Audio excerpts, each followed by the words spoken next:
Okay mga kasipag, so mag-harvest tayo ng upo dahil masipag tayo. Ito ang kinalabasan.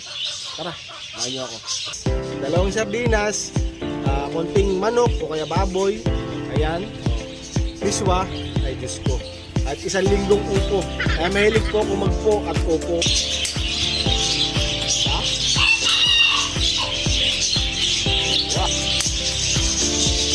Tatlo.